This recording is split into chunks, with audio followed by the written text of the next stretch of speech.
പിതാവേ, ഈശോമിശിഹായ്ക്ക് സ്തുതിയായിരിക്കട്ടെ. എപ്പോഴും സ്തുതിയായിരിക്കട്ടെ. ഷാലോം TV-യുടെ ഇടയശബ്ദം എന്ന പ്രോഗ്രാമിലേക്ക് പിതാവിനെ ഏറ്റവും സ്നേഹത്തോടു കൂടിയിട്ട് സ്വാഗതം ചെയ്യുകയാണ്. Thank you. ഇന്ന് സഭയെ സംബന്ധിച്ചിടത്തോളം, പ്രത്യേകിച്ച് സീറോ മലബാർ സഭയെ സംബന്ധിച്ചിടത്തോളം വിശുദ്ധ തോമാസ് സ്ലീഹായുടെ ദുഃഖ്രാന തിരുനാളാണ്. അഭിമന്യ പിതാവിനും പിതാവിൻ്റെ രൂപതയ്ക്കും ഒപ്പം ഈ ഷാലോം TV കണ്ടുകൊണ്ടിരിക്കുന്ന എല്ലാവർക്കും ദുഃഖ്രാന തിരുനാളിൻ്റെ ആശംസകൾ ഏറ്റവും സ്നേഹത്തോടു കൂടിയിട്ട് തരികയാണ്. പിതാവിനെ ഞങ്ങൾക്കൊന്ന് പരിചയപ്പെടുത്താമോ? ഞാനിപ്പോൾ ഹോസൂർ രൂപതയിലാണ് പ്രവർത്തിക്കുന്നത്. ഹോസൂർ രൂപതയുടെ ശുശ്രൂഷ ദൗത്യം ഏറ്റെടുത്തിട്ട് ഇപ്പോൾ 8 വർഷത്തോളമായി. 2017 ഈ രൂപതയ്ക്ക് രൂപം കൊണ്ടത്. പിന്നെ ഞാൻ എൻ്റെ വീടൊക്കെ ഇരിഞ്ഞാലക്കുട രൂപതയിൽ പുല്ലൂർ എന്ന് പറയുന്ന സ്ഥലത്താണ്. ഞാൻ 1/9/1957 ജനിച്ചത്. ഏകദേശം 67 വയസ്സ് നടന്നുകൊണ്ടിരിക്കുന്നു. പട്ടം കിട്ടിയത് 1982 പൗരോഹിത്യത്തിലേക്ക് കടന്നു വന്നത്. ഒരു 43 വർഷത്തോളം ആവുന്നു. ഈ മെത്രാൻ ശുശ്രൂഷയിലേക്ക് വന്നൊരു 8 വർഷമാകുന്നു. എൻ്റെ വീട്ടിൽ ഞങ്ങൾ 7 സഹോദരന്മാരാണ്. എൻ്റെ ഇളയ പെങ്ങൾ മരിച്ചു ഏതാനും വർഷങ്ങൾക്ക് മുൻപ്. അപ്പനും അമ്മയും മരിച്ചു. മറ്റു സഹോദരങ്ങളൊക്കെ ഉണ്ട്. 4 പെണ്ണുങ്ങളും 3 ആണുങ്ങളാണ്. എൻ്റെ അനുജൻ ഒരാൾ തിരുവാങ്കുളത്താണ്, അവൻ റിഫൈനറിയിലായിരുന്നു. എൻ്റെ മറ്റേ അനിയൻ ബാംഗ്ലൂരാണ്, ഒരു കമ്പനിയിലാണ് വർക്ക് ചെയ്യുന്നത്. എൻ്റെ പുല്ലൂരാണ് എൻ്റെ വീട്. എൻ്റെ വീട്ടിൽ എൻ്റെ മൂത്ത പെങ്ങൾ മാത്രമേ ഉള്ളൂ. പിതാവ് ചെറുപ്പത്തിൽ നമ്മുടെ സംഘടനകളിലെല്ലാം പ്രവർത്തിച്ചിരുന്നു. ഞാൻ സംഘടനകളിൽ അധികം പ്രവർത്തിച്ചിട്ടില്ല. അൾത്താർ സംഘത്തിലുണ്ടായിരുന്നു. എൻ്റെ അപ്പച്ചനൊരു ഇലക്ട്രിസിറ്റി ബോർഡ് ജോലിക്കാരനായിരുന്നു. ഞങ്ങൾ ഓരോ സ്ഥലങ്ങളിൽ 3 കൊല്ലം മാറി മാറി പോകുന്ന രീതിയായിരുന്നു. വടക്കാഞ്ചേരി, ഒല്ലൂർ, അങ്ങനെ പിന്നെയാണ് പുല്ലൂർ വന്ന് സ്ഥിര താമസമാക്കിയതും. അപ്പോൾ അതുകൊണ്ട് പള്ളികളിലെ മറ്റു യുവജന സംഘടനകളൊന്നും അത്ര ആക്റ്റീവായിട്ട് പങ്കുചേരാൻ സാധിച്ചു. കാരണം മാറി പോകുന്നുണ്ട്. പക്ഷെ ആൾത്താർ സംഘക്കാരനായിരുന്നു. ആൾത്താർ സംഘം നന്നായിട്ട് പ്രവർത്തിച്ചിരുന്നു. പിതാവിൻ്റെ ജീവിതത്തിൽ മറക്കാനാകാത്തൊരു വികാരിച്ചൻ്റെ പേര് പറയാമോ? എൻ്റെ ആദ്യത്തെ വികാരിച്ചൻ തന്നെ ജോൺ വാഴപ്പള്ളി അച്ഛനാണ്. അച്ഛൻ വളരെ സ്നേഹത്തോടു കൂടി പെരുമാറുന്ന ഒരു അച്ഛനാണ്. ആ അച്ഛൻ എൻ്റെക്ക് വളരെ എൻ്റെ മനസ്സിൽ മറക്കാത്തൊരു വികാരിച്ചനാണ് ജോൺ വാഴപ്പള്ളി അച്ഛൻ. ഓക്കെ. പിതാവ് എന്നാണ് സെമിനാരിൽ ചേരുന്നത്? ഞാൻ ഇരിഞ്ഞാലക്കുട രൂപത അന്ന് വന്നിട്ടില്ല. തൃശ്ശൂർ രൂപതയിലാണ് മൈനസ് സെമിനാരിയിൽ ചേരുന്നത്. 10ാം ക്ലാസ് കഴിഞ്ഞ് മൈനസ് സെമിനാരി ചേർന്നു തൃശ്ശൂർ രൂപതയ്ക്ക് വേണ്ടി. പിന്നീടാണല്ലോ ഇരിഞ്ഞാലക്കുട രൂപത വന്ന് ഇരിഞ്ഞാൽ രൂപതയിലായത്. ഓക്കെ. പിതാവിൻ്റെ ജീവിതത്തിൽ മറക്കാനാകാത്തൊരു റെക്ടറച്ചൻ്റെ പേര്? മൈനസ് സെമിനാരി, തത്വശാസ്ത്ര, ദൈവശാസ്ത്രം. ഇരിഞ്ഞാലക്കുട തൃശ്ശൂർ രൂപതയിലെ മൈനസ് സെമിനാരിയിലെ റെക്ടറച്ചൻ കൃത്യമായിട്ടൊരു മറക്കാനാവാത്തൊരു മോഡലായിരുന്നു. കാരണം ആൻ്റണി മാളികലച്ചൻ, എനിക്ക് തോന്നുന്നു എല്ലാവർക്കും അറിയാവുന്നൊരച്ഛനാണ്. അച്ഛൻ്റെ പ്രാർത്ഥനാ ജീവിതവും പ്രത്യേക ആധ്യാത്മിക ശൈലിയുമൊക്കെ ഞങ്ങളെയൊക്കെ ഒത്തിരി സ്വാധീനിച്ചിട്ടുണ്ട്. ഓക്കെ. പിതാവ് അച്ഛനായിട്ട് 43 വർഷമായിട്ട്. ഈ 43 വർഷത്തിൽ പിതാവിന് ഏറ്റവും മറക്കാനാകാത്ത അല്ലെങ്കിൽ ഇഷ്ടമുള്ള ഇടവക ഏതായിരുന്നു? എന്നെ സംബന്ധിച്ചിടത്തോളം എനിക്ക് എല്ലാ ഇടവകളും ഇഷ്ടമാണ്. ഞാൻ ആളൂർ ഇടവകയിലാണ് കൊച്ചച്ഛനായിട്ട് ആരംഭിച്ചത്. പിന്നെ ഇരിഞ്ഞാലക്കുട കത്തീഡ്രൽ ഇടവകയിലുണ്ടായിരുന്നു. കയ്പമംഗലം, ചേലൂർ, പടിയൂർ, അങ്ങനെ പല ഇടവകളുണ്ടായിരുന്നു. എപ്പോഴും ഇടവകളിൽ എൻ്റെ ഒരു സ്റ്റൈല് എപ്പോഴും വീടുകളിലേക്ക് എത്തണമെന്നുള്ളൂ. ഞാനൊരു പള്ളിയിൽ വന്നു കഴിഞ്ഞാൽ എത്രയും വേഗം വീടുകളിലെല്ലാം എത്തിത്തീർക്കണം എന്നൊരു ആവേശം, ഒരാഗ്രഹം എനിക്കുണ്ടായിരുന്നു. അത് വലിയൊരു ജിജ്ഞാസയാണ്. എല്ലാ വീടുകളുടെയും ആൾക്കാരെ അറിയണം. അപ്പോൾ അതുകൊണ്ട് എല്ലാ ഇടവക്കാരുമായിട്ട് എനിക്ക് വളരെ കോടിയിലാണ്. കത്തീഡ്രൽ ഇടവകയിൽ 10,000-3000 വീടുണ്ടായിട്ടും ആ കത്തീഡ്രൽ ഇടവകയിൽ ഞാൻ വീടുകൾ കയറിയിറങ്ങുന്ന രീതിയാണ്. അത് നേരം വെളുത്ത് എഴുന്നേറ്റാൽ കാപ്പ് കുടിച്ചു കഴിഞ്ഞാൽ പിന്നെ പള്ളിമുറിയിൽ ഇരിക്കരുന്നുള്ളതാണ് എൻ്റെ ധാരണ. അത്യാവശ്യം വേണ്ട ഒഫീഷ്യൽ കാര്യങ്ങളൊക്കെ നടത്തിയിട്ട് പിന്നെ ഗ്രാമങ്ങൾ തോറും ചുറ്റി സഞ്ചരിച്ച യേശുവാണ് എൻ്റെ ഉള്ളിൽ മുഴുവൻ ചിന്ത. അങ്ങപ്പോൾ കറങ്ങിക്കൊണ്ടിരിക്കണം അപ്പോൾ അങ്ങനെയാണ് എനിക്ക് തോന്നുന്നത്. അതുകൊണ്ട് വളരെ പ്രയോജനമുണ്ടെന്ന് ഞാൻ മനസ്സിലാക്കിയത്. ഒരിക്കലും ഒരു ഇങ്ങനെ വീട് കയറി നടക്കുമ്പോൾ ഒരു വീട്ടിൽ നിൽക്കുന്നൊരു അമ്മച്ചി എന്നെ ഇങ്ങനെ കാണിച്ച് വിളിച്ചു തന്നെ, പ്രായമുള്ള അമ്മച്ചിയാണ്. ഞാൻ കയറിച്ചു. അപ്പോഴാണ് ആ അമ്മച്ചി പറയുക, അപ്പോൾ ആ വീട്ടിൽ മരുമകളായിട്ട് എന്തൊരു ഇഷ്യൂ ഉണ്ടായിട്ട് അവൾ ആത്മഹത്യയുടെ വക്കിൽ നിൽക്കുന്ന സമയമാണ്. ഞാൻ പള്ളിമുറിയിൽ ഇരുന്നാൽ ഈ സാഹചര്യത്തിൽ എനിക്ക് ഇടപെടാൻ പറ്റത്തില്ലായിരുന്നു. പക്ഷെ ഞാൻ ആ കോണ്ടെക്സ്റ്റിൽ അവിടെ വന്നതുകൊണ്ട് എനിക്ക് ആ കുടുംബത്തെ സഹായിക്കാൻ സാധിച്ചു. അപ്പം നമ്മൾ, എൻ്റെ ചിന്തയിൽ അച്ഛന്മാരെല്ലാവരും തന്നെ വീടുകൾ തോറും കയറി ഇറങ്ങുന്ന ഒരു അന്തരീക്ഷം എല്ലാ ഇടവകളും ഉണ്ടാകണം എന്നുള്ള ആശയക്കാരനാണ് ഞാൻ. പിതാവ് 43 വർഷമായി പട്ടം കിട്ടിയിട്ട് 8 വർഷമായി ബിഷപ്പായിട്ട്. ഏതാണ് പിതാവിന് ഏറ്റവും കൂടുതൽ ഇഷ്ടപ്പെട്ടത്? എന്നെ സംബന്ധിച്ചിടത്തോളം ഇത് രണ്ടും ഒരുപോലെയാണ്. കാരണം ശുശ്രൂഷയായിട്ട് ഞാൻ കാണുന്നത്, ഇതൊരു സ്ഥാനമാനമായിട്ട് കാണുകയാണെങ്കിലാണ് ഇപ്പം മെത്രാന്ന് പറയുമ്പോൾ വലിയതൊക്കെ ചിന്തിക്കും, നമ്മുടെ നാട്ടു നടപ്പൊക്കെ ഉണ്ട്. പക്ഷേ ഇന്ന അത് പ്രത്യേകതയൊന്നുമില്ല. എന്നോട് ചില അച്ഛന്മാരെ ചോദിച്ചു, മെത്രാനായതിനെ കുറിച്ച് പിതാവിന് തന്നെ ബോധ്യമില്ല എന്നൊക്കെ ചോദിച്ചായിരിക്കുക. കാരണം ഞാൻ അത്രയും അങ്ങനെ ഫോർമലായിട്ട് പോകണമെന്ന് ചിന്തിക്കുന്ന ഒരാളല്ല. We should be informal. മെത്രാൻ എന്ന് പറഞ്ഞാൽ ശുശ്രൂഷയാണ്, ഇപ്പോൾ അച്ഛൻ എന്ന് പറഞ്ഞാലും ശുശ്രൂഷയാണ്. തമ്മിൽ വലിയ വ്യത്യാസമൊന്നുമില്ല. ഓരോ ഏൽപ്പിക്കപ്പെടുന്ന ജോലിയിൽ വ്യത്യാസമുണ്ടെന്ന് മാത്രം. ഓക്കെ. മാർപ്പാപ്പ പിതാവിനെ പ്രത്യേകിച്ച് 2015 തിരഞ്ഞെടുക്കപ്പെടുന്നത്. തെരഞ്ഞെടുത്തതിന് ശേഷം 2017 തിരഞ്ഞെടുക്കുന്നത്. അതിനുശേഷം 2025 വരെ പിതാവിൻ്റെ രൂപതയെക്കുറിച്ചും അതുപോലെ തന്നെ രൂപതയിലെ ദൈവജനത്തെക്കുറിച്ചും പിതാവിന് എന്താണ് പറയാനുള്ളത്? ഈ ഹൊസൂർ രൂപത എന്ന് പറയുമ്പോൾ നമ്മുടെ ബാംഗ്ലൂർ ബോർഡറിൽ നിന്ന് ആരംഭിച്ചാൽ ചെന്നൈ വരെ ഒരു 350 കിലോമീറ്ററിലധികം ഉണ്ട്. അവിടെ നിന്ന് കാരയ്ക്കൽ വരെ, വേളാങ്കണ്ണിക്ക് അടുത്ത് വരെ 400 കിലോമീറ്റർ, ഇത്ര 700-750 കിലോമീറ്റർ നീളത്തിൽ കിടക്കുന്ന വലിയ രൂപതയാണ് ഹൊസൂർ രൂപത. 5 ലത്തീൻ രൂപതകൾ അതിൻ്റെ ഉള്ളിൽ വരുന്നുണ്ട്. ധർമ്മപുരി, വെല്ലൂർ, ചെങ്കൽപ്പെട്ട്, പോണ്ടിച്ചേരി, കടലൂർ, മദ്രാസ്, മൈലാപ്പൂർ. ഇത്രയും വിസ്തൃതമായ ഒരു സ്ഥലമാണ്. അവിടെ ഒരു 10,000-3000 വീടുകളാണ് നമ്മുടെ സീറോ മലബാർ കുടുംബങ്ങളായിട്ട് ഇപ്പം നമ്മുടെ ശ്രദ്ധയിലുള്ളത്. ഇനിയും ഇതിൽ പെടാത്ത ഇഷ്ടംപോലെ വീടുകളുണ്ട് സീറോ മലബാർ കുടുംബങ്ങൾ. അപ്പം അവിടെയൊക്കെ എത്തിപ്പെടണം എന്നുള്ള ചിന്ത. ഞാൻ രൂപത വന്നിട്ട് എൻ്റെ ചിന്തയിൽ ആദ്യത്തെ 5 വർഷത്തിനുള്ളിൽ മെത്രാന്മാർ രൂപതയിലെ എല്ലാ വീടുകളും സന്ദർശിക്കണം എന്നുള്ള ചിന്തയാണ് എൻ്റെ. ഓരോ 5 വർഷങ്ങൾ കൂടുമ്പോഴും. അച്ഛന്മാരാണെങ്കിൽ ഒരു ദിവസം 5 വീടെങ്കിലും കയറിയില്ലെങ്കിൽ ചാവുദോഷമെന്നും 10 വീടെങ്കിലും കയറിയില്ലെങ്കിൽ പാവദോഷമെന്ന് ഞാൻ പറയാറുണ്ട് സമർപ്പിതർ. കാരണം നമ്മളൊക്കെ ഈ കുടുംബജീവിതത്തിൽ നിന്നൊക്കെ മാറി നിൽക്കുന്നത് കുടുംബങ്ങൾക്ക് വേണ്ടി ഫുള്ളായിട്ട് സമർപ്പിക്കാൻ വേണ്ടിയിട്ടാണ്. അപ്പോൾ ഒരിക്കലും ഒന്നില്ലെങ്കിൽ അസുഖം വരുമ്പോൾ അല്ലെങ്കിൽ രാത്രി വിശ്രമിക്കാൻ, ഇതിനോട് ഈ സമയത്ത് തന്നെ പള്ളിമുറി അത് വിശ്രമിക്കാൻ വേണ്ടിയാണ് ഈ പള്ളിമുറികളൊക്കെ എന്ന് ചിന്തിക്കുന്ന ഒരാളാണ് ഞാൻ. സീറോ മലബാർ സഭയെ സംബന്ധിച്ചിടത്തോളം ഓരോ രൂപതയ്ക്കും ഓരോ മിഷൻ പ്രദേശം ഏറ്റെടുക്കുന്നതുണ്ട്. എനിക്ക് തോന്നുന്നു ഇരിഞ്ഞാലക്കുട രൂപത 1983 ഈ മദ്രാസ് മിഷൻ, അത് പിന്നീട് ഹൊസൂർ രൂപതയായി, ചെന്നൈ മിഷൻ, അത് പിന്നീട് ഹൊസൂർ രൂപതയെ. ഈ ചെന്നൈ മിഷൻ ആരംഭിച്ച് ഇത്രയും വർഷങ്ങൾ പിന്നിടുമ്പോൾ പിതാവ് ആകുന്നതിന് മുമ്പ് തന്നെ ഇവിടെ പ്രവർത്തിച്ചിട്ടുണ്ട്. അതിനെക്കുറിച്ചൊന്ന് പറയാം. ഞാൻ 97 ജൂലൈ മാസത്തിലാണ് ചെന്നൈക്ക് വരുന്നത്. അവിടെ മാരിടൂർ പള്ളിയിൽ ചാർജ് എടുത്തിട്ട് 1 കൊല്ലമായിട്ടുള്ളൂ. പഴയാറ്റിൽ പിതാവ് എന്നെ വിളിച്ചു ഒരു ദിവസം വൈകുന്നേരം, അച്ഛൻ എല്ലാ പ്രവർത്തനവും നന്നായിട്ട് ചെയ്യുന്നുണ്ടല്ലോ എന്ന് പറഞ്ഞു. അപ്പോൾ തന്നെ എനിക്ക് മനസ്സിലായി എന്തോ പ്രശ്നമുണ്ടെന്ന്. എന്നിട്ട് പിതാവ് പറഞ്ഞ എന്നോട്, അച്ഛനെ മദ്രാസിലേക്ക് വിടാൻ പോവാണ് എന്ന് പറഞ്ഞു. വിഷമില്ലാതിരിക്കാൻ വേണ്ടിയാണ്, എല്ലാ കാര്യവും നന്നായിട്ട് ചെയ്യുമെന്ന് പറഞ്ഞ് എനിക്ക് മനസ്സിലായി. എന്തായാലും എനിക്കറിയില്ല ഇവിടെ എന്താണെന്നുള്ളത്. ഞാൻ സന്തോഷത്തോടെ എന്ത് അധികാരികൾ പറയുന്നത് ദൈവത്തിൻ്റെ ഹിതമാണെന്ന് ചിന്തിക്കുന്ന ഒരാളാണ് ഞാൻ. അത് തീർച്ചയായിട്ടും ഞാൻ ഏറ്റെടുക്കുന്നത് പിതാവിനെയും പറഞ്ഞു. എനിക്കൊരു പ്രയാസമില്ല എന്ന് പറഞ്ഞു. അങ്ങനെയാണ് ഞാൻ ഇവിടേക്ക് വരുന്നത്. ഇവിടെ വന്ന് എൻ്റെ ഒരു സ്റ്റൈൽ ഇങ്ങനെയായിരുന്നു 97 മുതൽ. ഞാൻ കാലത്ത് ബ്രേക്ക്ഫാസ്റ്റ് കഴിഞ്ഞാൽ എനിക്ക് സൈക്കിളുണ്ട്, ഒരു തോൾസഞ്ചിയുണ്ട്. ആ തോൾസഞ്ചി തോളിലിട്ട് സൈക്കിൾ എവിടെ പോകും. അത് ആവടി ഭാഗത്തേക്ക് പോകും. അയനാപുരത്തുനിന്ന് ആവടി ഭാഗത്തേക്ക് പോകും. ആവടി അവിടെയൊക്കെ സൈക്കിൾ എവിടെ പോകും. പോയിട്ട് വൈകുന്നേരം തിരിച്ചു വരുള്ളൂ. അപ്പോൾ ഭക്ഷണമൊക്കെ ഇടയ്ക്ക് അതിന് വീട്ടിൽ നിന്ന് കഴിക്കും. പോണ വഴിയിൽ അതിന് വീടുകളൊക്കെ കയറി ഇങ്ങനെ പോകും. അപ്പോൾ വളരെ സ്പോണ്ടേനിയസ് ആയിട്ട് ഇൻഫോർമലായിട്ട് പോകുന്ന രീതി. അങ്ങനെ എനിക്ക് വളരെ സന്തോഷമായിരുന്നു അത്.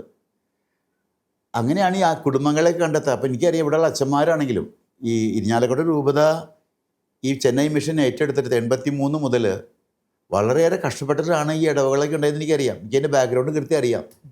ഓരോ അച്ഛന്മാരും അന്നത്തെ നിയമം എന്നെക്കാളും മുന്നുണ്ടായിരുന്ന ചാപ്പിളയെ കുറിച്ച് നിയമം ഉച്ച കഴിഞ്ഞ് 2 മണി കഴിഞ്ഞാൽ വൈകുന്നേരം 9 മണി വരെ ഒരച്ഛനും പള്ളിമുറിയിൽ ഇരിക്കാൻ അനുവാദമില്ല. മോട്ടോർ സൈക്കിൾ എടുത്ത് അല്ലെങ്കിൽ സൈക്കിൾ എടുത്ത് പൊക്കോളണം. എവിടെയെങ്കിലുമൊക്കെ പോയിട്ട് തമിഴിൽ മുറിത്തമിഴുകൾ അറിയുള്ളൂ. അത് വെച്ചിട്ട് ഇങ്ങ മലയാളി സിരിക്കതാ എന്നൊക്കെ ചോദിക്കും. അപ്പോൾ ആരെങ്കിലും ഒരാൾ കാണിച്ചു തരുന്നത് അന്ത വീട്ടിലിരിക്കുന്നത് ഒരു മലയാളത്താണ്. അവിടെ ചെന്ന് ചോദിക്കുമ്പോൾ അവർ ഹിന്ദു വീടാണ്. അപ്പോൾ അവർ ചോദിക്കും ഇങ്ങ ഇടത്തിൽ ക്രിസ്ത്യൻസ് ഇരിക്കതാ. അപ്പോൾ അവർ ക്രിസ്ത്യൻ വീടെന്ന് പറയും. അപ്പോൾ അങ്ങോട്ട് ചെല്ലും. അങ്ങനെ അപ്പോൾ ചെല്ലുമ്പോൾ ചിലപ്പോൾ ഒരു പ്രൊട്ടസ്റ്റൻ്റുകാരായിരിക്കും. ഇവിടെ RC ഇരിക്കതാ. അങ്ങനെ ചോദിച്ച് അങ്ങനെയാണ് ഓരോ വീടുകൾ ഓരോ അച്ഛന്മാർ കണ്ടുപിടിച്ചിട്ടാണ് ഇപ്പോൾ ഈ പറയുന്ന ഇടവകയുടെ രൂപത്തേക്ക് ഉണ്ടാക്കിയിരിക്കുന്നത്. പിതാവ് 97 മദ്രാസിൽ വരുമ്പോൾ, ചെന്നൈയിൽ വരുമ്പോൾ ഇന്ന് കാണുന്ന അത്രമാത്രം സിസ്റ്റം അന്ന് ഉണ്ടായിരുന്നില്ല. പിതാവും വൈദികരും പിതാവും ദൈവജനും തമ്മിൽ എങ്ങനെയാണ് ബന്ധപ്പെട്ടിരുന്നത്? വളരെ കോഡിലായിട്ടുള്ള അന്തരീക്ഷമായിരുന്നു അന്ന് സ്ട്രക്ചറൊന്നും ഇല്ല. ഞങ്ങൾ അച്ഛന്മാരൊക്കെ വന്നു കഴിഞ്ഞാൽ എല്ലാ ബുധനാഴ്ചയും വരും ഒരുമിച്ച്. ഒരു മുറിയിലാണ്, എത്ര വന്നൊരു മുറിയിലാണ് എല്ലാവരുടെയും കിടക്കും, നിരത്തി പായിട്ട് കിടക്കും. അപ്പോൾ അത് അത്രയും ഒരു മീറ്റിങ്ങുകളൊക്കെ ആണ്. എല്ലാ ബുധനാഴ്ചയും മീറ്റിംഗ് ഉണ്ട്, ചർച്ച ചെയ്യും ഇവിടുത്തെ കാര്യം എങ്ങനെ പോകേണ്ടത്. ആ ചർച്ചയിൽ കൃത്യമായിട്ട് അങ്ങോട്ടൊക്കെ തുറന്ന അഭിപ്രായങ്ങൾ പറയും. പക്ഷേ അതിനുശേഷം എല്ലാവരും ഒറ്റക്കെട്ടായിട്ടാണ് മുന്നോട്ട് നീങ്ങുന്നൊരു സ്റ്റൈൽ. അതുകൊണ്ട് തന്നെയാണ് ഈ മിഷൻ ഇത്രയേറെ വളർന്നു വന്നതും. ആ ഐക്യം അച്ഛന്മാരായിട്ട് അൽമായരായിട്ടും സന്യസ്തരായിട്ടും ഇടയ്ക്കിന് ഒരുമിച്ചുള്ള കൂടലുകളുണ്ട്. പിന്നെ അത് ഒറ്റക്കെട്ടാണ്. ആ ഐക്യമാണ് ഈ രൂപതയിലേക്ക് എത്തിച്ചത്, ഈ വളർച്ചയ്ക്ക് കാരണം എന്നാണ് ഞാൻ ചിന്തിക്കുക. ഇന്ന് ഈ രൂപതയിൽ എത്ര ഇടവക ദേവാലയങ്ങൾ ഉണ്ട്? നമുക്ക് 29 ഇടവകകളുണ്ടെന്ന്. പിന്നെ കുറച്ച് പ്രേയേഴ്സ് മാസ് സെൻറ്റേഴ്സും ഉണ്ട്. എത്ര വൈദികരുണ്ട് ഈ രൂപതയിൽ? നമുക്ക് ഈ രൂപതയ്ക്കായിട്ട് ഒരു 19ഓളം വൈദികരാണ് രൂപതയിൽ ഇൻകാർഡിനേറ്റഡ് ആയിട്ടുള്ളൂ. പക്ഷെ 10-40 അച്ഛന്മാർ പ്രവർത്തിക്കുന്നുണ്ട്, 10-100 സിസ്റ്റേഴ്സും പ്രവർത്തിക്കുന്നുണ്ട്. അതുമാതിരി ആതുരാലയങ്ങളും സ്ഥാപനങ്ങളൊക്കെ ഉണ്ട്. ഇന്ന് രൂപതയെ സംബന്ധിച്ച് രൂപതയ്ക്ക് ഒരു മൈനസ് സെമിനാരി സ്വന്തമായിട്ടുണ്ട്. ഒപ്പം തന്നെ രൂപതയെ സംബന്ധിച്ചിടത്തോളം ഏറ്റവും പ്രധാനപ്പെട്ട ഒരു സ്നേഹതീരം എന്ന് പറഞ്ഞ ഒരു ഓൾഡ് ഏജ് ഹോം ഉണ്ട്. അപ്പോൾ ഒരേ സമയത്ത് തന്നെ രൂപത വളരുന്നതോടൊപ്പം തന്നെ രൂപതയുടെ പാവപ്പെട്ടവരിലേക്ക്, പാർശ്വവൽക്കരിക്കപ്പെട്ടവരിലേക്ക് എല്ലാം രൂപത കടന്നു കഴിഞ്ഞു എന്നുള്ളതാണ്. ഇനി പിതാവിന് രൂപതയെക്കുറിച്ചുള്ള സ്വപ്നം എന്താണ്? ഈ രൂപതയിൽ തീർച്ചയായിട്ടും സെമിനാരി സംവിധാനം ചെയ്യപ്പെട്ടു. അത് വലിയൊരു കാര്യം തന്നെയാണ്, അത്ര എളുപ്പമുള്ള കാര്യമൊന്നുമല്ല. അതിൽ മോൺസിഞ്ഞൂർ വർഗീസ് പെരേപ്പാടനച്ഛൻ ഇപ്പോഴത്തെ മുഖ്യ വികാരി ജനറാളും സെമിനാരി റെക്ടറുമാണ്. അച്ഛനെ പ്രത്യേകം അഭിനന്ദിക്കണം. കാരണം അച്ഛൻ്റെ പേഴ്സണലായിട്ടുള്ള വലിയൊരു ശ്രമമാണ് അതിനെ ഇടവരുത്തിയത്. അതുപോലെ തന്നെ താന്തോ സ്നേഹതീരം ആ അനാഥശാലയ്ക്ക് രൂപം കൊടുക്കാൻ കെട്ടിടപ്പണിക്കൊക്കെ ആയിട്ട് അച്ഛൻ എന്ന ചോരയും നീരും കളഞ്ഞുകൊണ്ടാണ് ശ്രമിച്ചിരിക്കുന്നത്. അപ്പം അച്ഛൻ്റെ ഒരു നേതൃത്വമാണ് ഈ 2 തലത്തിലും ഈ മിഷനെ അല്ലെങ്കിൽ ഈ രൂപതയെ വളർത്താനായിട്ട് ഇടവന്നിരിക്കുന്നത്. എനിക്ക് തോന്നുന്നു നമ്മൾ വ്യക്തികളിലേക്ക്, കുടുംബങ്ങളിലേക്ക് എത്തുന്ന രീതി കുറച്ചും കൂടിയും വളർത്തി കൊണ്ടുവരാനുള്ള ചിന്തയാണ് എൻ്റെ മനസ്സിൽ. അത് ക്രിസ്ത്യൻസിൻ്റെ മാത്രമല്ല, സീറോ മലബാർ കുടുംബാംഗങ്ങളുടെ മാത്രമല്ല. നമുക്ക് സീറോ മലബാർ അല്ലെങ്കിൽ ക്രിസ്ത്യൻസ് എന്നുള്ള ബൗണ്ടറി ഒന്നും കർത്താവ് വിട്ട് തന്നിട്ടില്ല. ഇഷ്ടംപോലെ അവശരായ വ്യക്തികളുണ്ട്. ജാതി മതം നോക്കാതെ സാമൂഹ്യ പ്രവർത്തനങ്ങളിലൂടെ യേശുവിൻ്റെ പരസ്നേഹത്തിൻ്റെ സന്ദേശം ആളുകളിലേക്ക് എത്തിക്കണം എന്നുള്ളതാണ് എൻ്റെ ചിന്ത. അതിൽ പരിമിതികളുണ്ട്, ആഗ്രഹിക്കുന്നതും നടക്കത്തില്ല. പക്ഷേ എങ്കിലും അണ്ണാർക്കണ്ണനും തന്നാലായതും അതാണ് പ്രധാനപ്പെട്ടത്. അപ്പോൾ അച്ഛന്മാരാണെങ്കിലും സിസ്റ്റേഴ്സൊക്കെ ആണെങ്കിലും സീറോ മലബാർ കുടുംബങ്ങളിലേക്ക് മാത്രമല്ല, മറ്റുള്ള വീടുകളിലേക്ക് ഇറങ്ങി ചെല്ലുക, അവരോട് സംസാരിക്കുക, അവരുടെ അവസ്ഥ മനസ്സിലാക്കുക. സാമ്പത്തിക ബുദ്ധിമുട്ടുകൊണ്ട് മരുന്ന് വാങ്ങാൻ നിവൃത്തിയില്ലാതെ മരിക്കുന്ന ആളുകൾ നമ്മുടെ നാട്ടിലുണ്ട്. ഭക്ഷണം കിട്ടാതെ പട്ടിണി കിടക്കുന്ന ആളുകളുണ്ട്. അവർക്കൊക്കെ ഭക്ഷണം എത്തിക്കാനും മരുന്നെത്തിക്കാനും നമുക്ക് കടമയുണ്ട്. അതൊക്കെ ആ ഒരു സോഷ്യൽ ഫീൽഡിൽ വചനം പ്രസംഗിക്കണം. അതിനേക്കാൾ ഉപരിയായിട്ട് വചനം ജീവിതത്തിലൂടെ പ്രഘോഷിക്കാനായിട്ട് ഹോസൂർ രൂപത മുന്നോട്ട് വരണം എന്നുള്ളതാണ് എൻ്റെ ചിന്ത. പിതാവെ, പുതിയതായിട്ട് സെമിനാരിലേക്ക് പ്രവേശിക്കുന്ന അല്ലെങ്കിൽ ആഗ്രഹിക്കുന്ന വൈദിക വിദ്യാർത്ഥികളാകാൻ ആഗ്രഹിക്കുന്ന അല്ലെങ്കിൽ വൈദികനാകാൻ ആഗ്രഹിക്കുന്ന കുഞ്ഞുമക്കളോട് പിതാവിൻ്റെ ദൈവവിളിയുമായിട്ട് എന്താണ് പറയാനുള്ളത്? എന്നെ സംബന്ധിച്ചിടത്തോളം ഞാൻ കൊച്ചുകുട്ടിയായിരുന്നപ്പോൾ 5ാം ക്ലാസ്സിലൊക്കെ പഠിക്കുമ്പോഴും എന്നെ കൂട്ടുകാർ അച്ഛനെന്നാണ് വിളിച്ചിരുന്നത്. അവരെന്തെങ്കിലും കുസൃതിതരം പറയുന്നുണ്ടെങ്കിൽ ഞാൻ വരണുണ്ട് അവരപ്പോൾ അത് നിർത്തി മാറിപ്പോവും. അതെന്താ കാരണം എനിക്കറിയില്ല. ഇവൻ അച്ഛനാവും എന്ന് പറഞ്ഞ് നടന്നിരുന്നു. ഞാനവിടെ പള്ളിയിലൊക്കെ പോയി പ്രാർത്ഥിക്കുകയായിരുന്നു ഇൻ്റർവെല്ലിനൊക്കെ. പിന്നെ വീട്ടിലാണ് ഈ ദൈവവിളിക്ക് എനിക്ക് പ്രോത്സാഹനം കിട്ടിയിരിക്കുന്നത് മെയിനായിട്ട്. എൻ്റെ അമ്മ ടീച്ചറായിരുന്നു. പിന്നെ അമ്മ കുറച്ച് നാൾ ഹോളി ഫാമിലി കോൺഗ്രിഗേഷൻ്റെ ഒരു ഹോസ്റ്റലിൽ താമസിച്ചിട്ടുണ്ട്. അപ്പോൾ അവിടുത്തെ ടൈം ടേബിളൊക്കെ അമ്മയ്ക്ക് അറിയാം. ആ ടൈം ടേബിളിന് അമ്മ ഞങ്ങളുടെ വീട്ടിൽ എക്സിക്യൂട്ട് ചെയ്തിരുന്നു. അതായത് 6 മണിക്ക് സ്റ്റഡി, വൈകിട്ട് 6 മണിക്ക് സ്റ്റഡി എന്ന് പറഞ്ഞാൽ കൃത്യം 6 മണിക്ക് വന്നോളണം. 7:30 പ്രെയർ, കൃത്യം 7:30 പ്രാർത്ഥന തുടങ്ങും. 8 മണിക്ക് ഭക്ഷണം. അങ്ങനെ ആ മഠത്തിലെ ടൈം ടേബിൾ ഞങ്ങളുടെ വീട്ടിൽ അത് സ്ട്രിക്റ്റ് ആയിരുന്നു. പിന്നെ കാലത്ത് പ്രഭാത പ്രാർത്ഥന, കാലത്ത് എഴുന്നേറ്റ് കഴിഞ്ഞ പ്രാർത്ഥന. ഞാൻ സെമിനാരിൽ ചേർന്നപ്പോൾ എനിക്കൊരു ആശ്വാസമായിരുന്നു. കാരണം വീട്ടിനകത്ത് അത്ര സ്ട്രിക്റ്റ് അല്ല സെമിനാരിൽ. അപ്പോൾ വീട്ടിൽ ആ പ്രാർത്ഥന അന്തരീക്ഷം ഉണ്ടായിരുന്നു. അതുപോലെ തന്നെ അച്ഛന്മാരെ കുറിച്ചൊക്കെ നന്നായിട്ട് പറയുള്ളൂ, ഒരിക്കലും കുറ്റം പറയുന്ന. ഇപ്പം പലപ്പോഴും എനിക്ക് തോന്നുന്നു ദൈവവിളിക്ക് തടസ്സമായിട്ട് വരുന്നത് വീടുകളിലൊക്കെ പലപ്പോഴും അച്ഛന്മാരെ കുറിച്ച്, സിസ്റ്റേഴ്സിനെ കുറിച്ചൊക്കെയുള്ള വിമർശനങ്ങൾ പാരൻസ് ചെയ്യുമ്പോൾ കുട്ടികളൊക്കെ ശ്രദ്ധിച്ചിരിക്കും. പാരൻസിന് അത് പറഞ്ഞാൽ അവർ ആ ഗൗരവത്തിൽ എടുക്കുന്നത്, പക്ഷേ കുട്ടികൾ അതിൻ്റെ ഉള്ളിൽ നെഗറ്റീവായിട്ടുള്ള ഇമ്പാക്റ്റ് വരുന്നു. അതുകൊണ്ട് ഈ കുറ്റം പറയുന്ന രീതി, അനാവശ്യ വിമർശനങ്ങൾ, അതൊന്നും എൻ്റെ വീട്ടിലുണ്ടായിരുന്നില്ല. അച്ഛന്മാരൊക്കെ ഉള്ള റെസ്പെക്റ്റായിരുന്നു സിസ്റ്റേഴ്സിനോടൊക്കെ. അപ്പോൾ ഇതൊക്കെ ഞാൻ കണ്ടിട്ടുണ്ട്. കൊച്ചിലെ ഓൾട്ടർ ബോയ് ആയിരിക്കും അങ്ങനെ അച്ഛനാവുന്നുള്ള വീട്ടിൽ നിന്നാണ്. അമ്മ പ്രത്യേകം എന്നെ സ്കൂളിൽ ചേർത്തപ്പോൾ ശ്രദ്ധിച്ചിരുന്നു. ക്രിസ്തീയ വിശ്വാസ അന്തരീക്ഷമുള്ള സ്കൂളിൽ ചേർത്ത. അതിനാണ് വാടക വീട്ടിൽ നിന്നൊക്കെ വന്ന് തിരിച്ച് പുല്ലൂർ വന്നപ്പോൾ ഉടനെ ഡോൺ ബോസ്കോയിൽ കൊണ്ട് ചേർത്തി 5ാം ക്ലാസ്സിൽ. അതിനു വേണ്ടിയിട്ടാണ് ഇവിടേക്ക് വന്നത്. അപ്പോൾ ചെറുപ്പകാലത്ത് ദൈവവിശ്വാസം പകർന്നു കൊടുക്കുന്നതിൽ മാതാപിതാക്കൾ കൊടുക്കുന്ന ഊന്നലാണ് ദൈവവിളിക്ക് അടിസ്ഥാനം എന്ന് ചിന്തിക്കുന്നത്. ഭാര്യ എന്തൊക്കെ സ്വാധീനം പറഞ്ഞാൽ അത് ഇന്നും അത് തിരിച്ചു വരണമെന്ന് ഞാൻ ചിന്തിക്കുക നമ്മുടെ കുടുംബങ്ങളിൽ. ഇന്നിപ്പോൾ ഒത്തിരിയേറെ സ്വാധീനം. ഇപ്പോൾ കുട്ടികൾ ക്രിസ്തീയ അന്തരീക്ഷമില്ലാത്ത, ഞാൻ കുറ്റപ്പെടുത്തല്ല, അന്തരീക്ഷ സ്ഥലത്ത് പഠിക്കുന്ന കുട്ടികൾക്കൊക്കെ ചിലപ്പോഴൊക്കെ വിശ്വാസത്തിൽ നിന്ന് തന്നെ അകത്തുന്ന രീതി, നമ്മുടെ കത്തോലിക്ക വിശ്വാസത്തിൽ നിന്ന് അകലുന്ന രീതി ഞാൻ കണ്ടിട്ടുണ്ട്. എന്നെ കൊണ്ടു നടന്നിരുന്നൊരു വീടുകൾ സന്ദർശിക്കാൻ പോകുമ്പോൾ എന്നെ കൊണ്ടു നടന്നിരുന്ന ഒരു ഓൾട്ടർ ബോയ് ഇരിക്കുക. അവനെ ചോദിച്ചാ, നീ അച്ഛനാവും പോരുണ്ടാ? അപ്പോൾ അവൻ പറഞ്ഞു, നീ പിന്നെ എന്താ അവനെ പോണേ? ഞാൻ ജീസസിൻ്റെ ലീഫ്ലെറ്റ് അടിച്ച് വിതരണം ചെയ്യുന്ന ആളാവെന്ന് പറഞ്ഞു. അങ്ങനെ പറയും നീ കൊച്ച്. അപ്പം നിൻ്റെ കൂട്ടുകാരാരാ? കൂട്ടുകാരൻ്റെ പേര് പറഞ്ഞു. അവനെ എവിടെ? അവനെ ഏത് വിശ്വാസം? അവൻ പ്രൊട്ടസ്റ്റൻ്റുകാരനാന്ന് പറഞ്ഞു. അവൻ്റെ അമ്മ കൂടെ നിൽക്കുന്നുണ്ട് ഈ കുട്ടി. അമ്മ വരെ അന്താളിച്ച് പോയി. ആ കുട്ടിയുടെ ഉള്ളിൽ തന്നെ പ്രൊട്ടസ്റ്റൻ്റ് സഭയിൽ ലീഫ്ലെറ്റ് അടിച്ച് വിതരണം ചെയ്യുന്ന ആ പ്രവർത്തനത്തിൽ പോകാനുള്ളൊരു മനസ്സുറപ്പ് കൂടി വന്ന് നമ്മുടെ ഓൾട്ടർ ബോയ്ക്ക്. അമ്മ പോലും അറിഞ്ഞിട്ടില്ല. ഭയങ്കര സ്വാധീന കൂട്ടുകാരുടെ. അപ്പോൾ അതിൻ്റെ അകത്തോലിക്ക വിശ്വാസത്തിലേക്ക് പോകാനായിട്ടൊക്കെ സാധ്യതയുണ്ട്. സോ പഠിക്കുന്ന അന്തരീക്ഷം, കുട്ടികൾ വ്യാപരിക്കുന്ന സ്ഥലങ്ങളെക്കുറിച്ച് parents should be very much careful. ആ അന്തരീക്ഷം അത് സാധിക്കുന്ന രീതിയിൽ ചെയ്യുന്ന എൻ്റെ ചിന്ത. കേരളത്തിൻ്റെ വിവിധ രൂപതകളിൽ നിന്നുള്ള ദൈവജനം ഇവിടെയുണ്ട്. ഈ രൂപതയിൽ പ്രവർത്തിക്കുന്നത് പല ജോലി മേഖലകളുമായിട്ട്. അപ്പോൾ കേരളത്തിൻ്റെ വിവിധ രൂപതകളിൽ നിന്നുള്ള ദൈവജനം പലതരത്തിലുള്ള സംസ്കാരത്തിൽ നിന്ന് വളർന്നവരാണ്. അവരെങ്ങനെയാണ് ഒരുമിച്ച് കൂട്ടുന്നത് പിതാവ്? എനിക്ക് തോന്നുന്നു വ്യത്യാസങ്ങളെ പരസ്പരം അംഗീകരിച്ചുകൊണ്ട്. ഇപ്പോൾ ഒരു ഭാഗത്തുള്ള ആളുകളുടെ കറി വയ്ക്കുന്ന രീതി വ്യത്യാസമുണ്ട്, ടേസ്റ്റ് വ്യത്യാസമുണ്ട്. അവർക്ക് അത് പാല് പിഴിഞ്ഞൊഴിച്ച കറിയല്ല ഇഷ്ടം, മുളക് കിട്ട പറ്റിച്ച കറിയാണ്, മീൻകറി. വേറെ സ്ഥലത്ത് പാല് പിഴിഞ്ഞ കറിയാണ് ഇഷ്ടമുള്ളത്. അത് ഓരോ സ്ഥലങ്ങളിൽ വ്യത്യാസമുണ്ട്.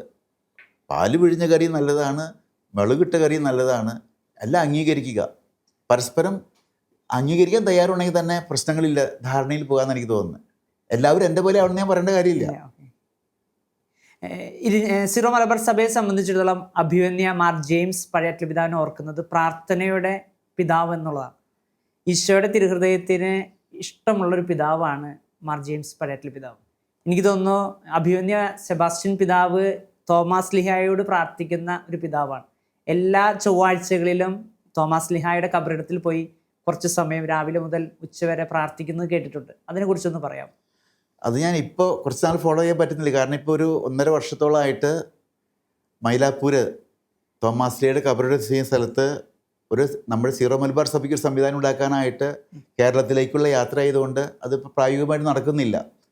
അതിന് മുന്നേ ഞാൻ ചെയ്തിരുന്ന കുറച്ച് നാളുകൾ ചെയ്തിരുന്ന തോമാസ്ലിയുടെ കബറിടത്തിൽ ചെന്ന് ഏതാനും മണിക്കൂറുകൾ നമുക്കെല്ലാവർക്കും വേണ്ടി പ്രാർത്ഥിക്കുമായിരുന്നു.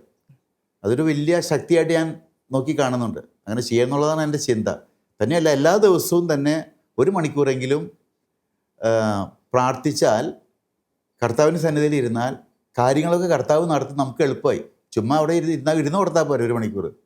അത് 1 മണിക്കൂറെങ്കിലും എന്നോടുകൂടി ഉണർന്നിരിക്കാൻ നിനക്ക് സാധിക്കില്ല എന്ന് ചോദിച്ച യേശുവിൻ്റെ വചനത്തിൻ്റെ വെളിച്ചത്തിലാണ് ഞാനങ്ങ് ചിന്തിക്കുക. അപ്പോൾ 61 മിനിറ്റ് വാച്ച് നോക്കിയിട്ട് തന്നെയാണ് ഞാൻ ഇപ്പോഴും അത് ശ്രമിക്കുന്നുണ്ട്. അത് നടക്കുന്നുണ്ടെന്നാണ് എൻ്റെ ഉറച്ച ബോധ്യം വല്ലപ്പോഴും. അപ്പോൾ ഇന്നെങ്ങാനും എനിക്ക് 61 മിനിറ്റ് ഇരിക്കാൻ പറ്റിയില്ലെങ്കിൽ 50 മിനിറ്റേ പറ്റുള്ളൂ. അപ്പോഴേക്കും 12 മണിയായി രാത്രി. വേറെ മാർഗ്ഗമില്ല. സമയം കഴിഞ്ഞു എന്നുണ്ടെങ്കിൽ ആ 10 മിനിറ്റ് ഞാൻ കണക്കൂട്ടി, 11 മിനിറ്റ് കണക്കൂട്ടി പിറ്റേ ദിവസം 71 മിനിറ്റ്, 72 മിനിറ്റ് അല്ലെങ്കിൽ 71 മിനിറ്റ് ഇരിക്കുന്ന, അങ്ങനെ അതിനുവേണ്ടി ശ്രമിക്കുന്നുണ്ട്. അതൊരു അന്ധവിശ്വാസമായിട്ട് ചിലർ പറയും, പക്ഷേ എന്നെ സംബന്ധിച്ചിടത്തോളം ഒരു വിശ്വാസം തന്നെയാണ്. അത് പ്രാർത്ഥനയ്ക്ക് ഒരു ശക്തി. അതുമാതിരി തന്നെ നമ്മുടെ എല്ലാ അച്ഛന്മാരെയും അത് ഒരു തലയ്ക്കുന്ന്. ഇപ്പോൾ ടിനോ അച്ഛനാണ് ഹോസൂര്. ഞാനിങ്ങനെ പ്രാർത്ഥിക്കുമ്പോൾ അമ്മയും മാതാവ് ടിനോ അച്ഛന് വേണ്ടി ഈശ്വരപ്പകൽ മാധ്യസ്ഥം വഹിക്കുന്ന ഓരോരുത്തരും മനസ്സിൽ കണ്ടുകൊണ്ട്, അത് കഴിഞ്ഞ് അപ്പുറത്ത് സ്റ്റാൻലി അച്ഛൻ, അങ്ങനെ ആ ഓർഡറിൽ എല്ലാവരെയും ഓർത്ത് പ്രാർത്ഥിക്കുന്ന ഒരു രീതിയും ദിവസവും. എനിക്കൊന്നും അതുകൊണ്ടൊക്കെയാണ് ഇവിടെ അച്ഛന്മാരെല്ലാവരും, നമ്മളെല്ലാവരും ഒരു കൂട്ടായ്മയിൽ പോകാൻ സാധിക്കുന്നത് ഞാൻ ചിന്തിക്കുന്നു. ഭാരതസഭയുടെ പ്രഥമ അപ്പസ്തോലൻ വിശുദ്ധ തോമാസ് ലിഹായുടെ തിരുനാൾ ഇന്ന് ആഘോഷിക്കുകയാണ്. പിതാവ് തോമാസ് ലിഹായുടെ തിരുനാൾ ഈ ചെന്നൈ ഹൊസൂർ രൂപതയിൽ എങ്ങനെയാണ് ആഘോഷിക്കുന്നത്? ഹൊസൂർ രൂപതയിൽ എല്ലാ രൂപതാംഗങ്ങളും ഒരുമിച്ച് കൂടി ജൂലൈ 3 കഴിഞ്ഞ് വരുന്ന ഞായറാഴ്ചയാണ് നമ്മൾ ഒരുമിച്ചുള്ള കുർബാന അർപ്പിക്കുക, ഒരു സെലിബ്രേഷൻ, ഒരു ഫീസ്റ്റായിട്ട് ആഘോഷിക്കുക. അത് മൈലാപ്പൂർ ഇടവകയുടെ നേതൃത്വത്തിലാണ് നടത്തിക്കൊണ്ടിരിക്കുന്നത്, എല്ലാ ഇടവകകളും സഹകരിച്ചുകൊണ്ട്. ഭാരതസഭയുടെ പ്രഥമ അപ്പസ്തോലൻ്റെ തോമാസ് ലിഹായുടെ തിരുനാൾ ആഘോഷിക്കുന്ന ഈ വേളയിൽ തോമാസ് ലിഹായുടെ ചൈതന്യം ഈ രൂപതയിൽ നിറഞ്ഞു നിൽക്കുന്നുണ്ട് എന്നുള്ളത്. ഏതെല്ലാം മേഖലകളിലാണ് തോമാസ് ലിഹായുടെ ആ ചൈതന്യം പിതാവ് രൂപതകളിൽ വ്യത്യസ്ത മേഖലകളിൽ, ആത്മീയ മേഖലകളിൽ, അതുപോലെ തന്നെ അജപാലന മേഖലകളിൽ കൊടുക്കാൻ ആഗ്രഹിക്കുന്നു? നമുക്കറിയാം, തോമാസ് ലിഹായ്ക്ക് ഒരു ആശേരിയായിട്ട് വന്ന കഥ കേട്ടിട്ടുണ്ടല്ലോ. കെട്ടിടം പണിയാൻ കൊടുത്ത പൈസയൊക്കെ പാവപ്പെട്ടവർക്ക് വിതരണം ചെയ്തുകൊണ്ടാണ് ഇവിടെ സുവിശേഷ വേല ആരംഭിച്ചത്. അതേപോലെ തന്നെ അവശരിലേക്ക് പാവപ്പെട്ടവർ സഹായിച്ചുകൊണ്ട് അവശരിലേക്ക് ഇറങ്ങി ചെല്ലുന്ന തോമാസ് ലിഹായുടെ മനോഭാവം സ്വന്തമാക്കിക്കൊണ്ടുള്ളൊരു പ്രവർത്തന ശൈലിയാണ് ഇവിടെ നമ്മൾ വിഭാവനം ചെയ്യുന്നത്. പരിമിതികളൊക്കെ ഉണ്ടെങ്കിലും അതുപോലെ തന്നെ പാലിയേറ്റീവ് ശുശ്രൂഷകൾ, പിന്നെ ആധ്യാത്മിക തലത്തിലാണെങ്കിലും എൻ്റെ കർത്താവ് എൻ്റെ ദൈവം എന്ന് പറഞ്ഞ് തോമാസ് ലിഹായുടെ ഉറച്ച വിശ്വാസം, ആ ഉറച്ച വിശ്വാസം കൈമുതലാക്കിക്കൊണ്ട് ആ അടുത്ത ബന്ധം, എൻ്റെ കർത്താവേ എൻ്റെ ദൈവം എന്ന് പറയുമ്പോൾ അത് ഒരു വെറും പറച്ചിലല്ല. എൻ്റെ കർത്താവേ ഞാൻ നിനക്ക് സ്വന്തം, എൻ്റെ ദൈവമേ നീ എനിക്ക് സ്വന്തം. ആ ഒരു ബന്ധം, സ്വന്തം എന്നുള്ള ബന്ധം, അത് സമൂഹത്തിൽ ഊട്ടിയുറപ്പിക്കാനായിട്ട് പ്രത്യേകം പരിശ്രമിക്കണം. നമുക്ക് ഒരുമിച്ച് പരിശ്രമിക്കാം എന്നുള്ളതാണ്.